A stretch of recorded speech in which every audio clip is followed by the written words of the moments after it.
So if you're watching this video, you're probably considering living on Wall Street in the financial district in Manhattan. There's going to be a couple things that I want you to know before moving to Wall Street. I don't live in the financial district. However, I live very close to the financial district. And I spend a lot of time there, both for work and just for fun and being in the neighborhood. So there's a couple things that I found. Consider that Wall Street is one of the most popular streets in all of Manhattan. One of the most famous streets, I guess you could say. And because of that, it can be very, very chaotic and loud due to all the traffic and all the tourist traffic specifically. Now, you have to remember, the New York Stock Exchange is there, as well as tons of other companies. So there's constantly people coming in and out of Wall Street and the surrounding area for work every single day. And also, tons of tourists who are coming to see Wall Street are always there every day. So not only do you have commuter traffic, but you also have tourist traffic on top of it. Pretty much every time I'm in Wall Street, and almost all different times of the day, it's very, very chaotic, very busy, and beautiful part of Manhattan. But it's just something that you need to consider. If you're the type of person who does not want to live in a noisy neighborhood, Wall Street specifically might not be best for you, and maybe financial district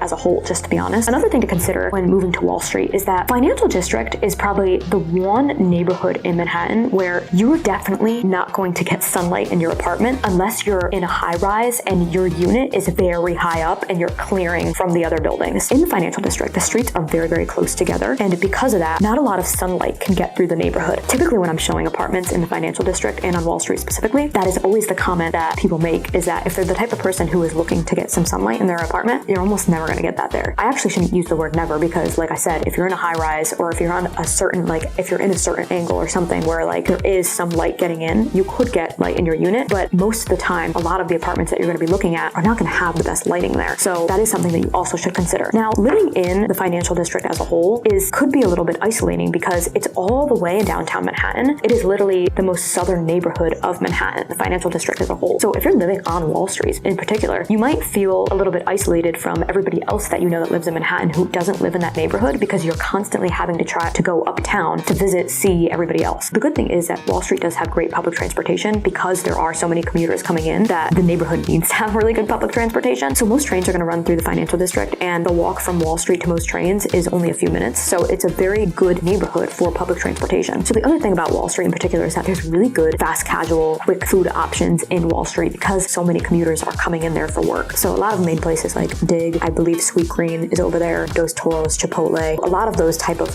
very popular fast casual restaurants in New York City for a quick lunch are there. So you can easily get something for lunch or something quick for dinner as well from a lot of these restaurants. So you can get something quick for dinner from a lot of these food places. I do think that food options are actually very, very good around Wall Street because of that, because there's so many people who work there and so many people who are having business meetings every day. So you can easily get casual food or you can splurge on a fine dining meal as well. They have all of that really in and around Wall Street. I can never really recommend a place for someone to live unless I know their exact situation and what type of person they are, because I do think that your lifestyle is so important when making a decision on where to live in New York City. So these are all things that you need to consider to know if it's right for you. Now, if you're the type of person who also enjoys nightlife, then I wouldn't recommend living in Wall Street, and I wouldn't recommend the financial district as a whole because it's a neighborhood that is pretty far away from nightlife. So if that's really important to you and you need that in your life every week, then I definitely think that you should consider some other neighborhoods that are more uptown, because the financial district doesn't have that. They have a lot of fine dining, but they don't have any type of nightlife or really going out scene. So these are all just things to consider when figuring out where you want to live in the city. So if you have an experience living on Wall Street or just have any questions about living on Wall Street, so just let me know in the comments because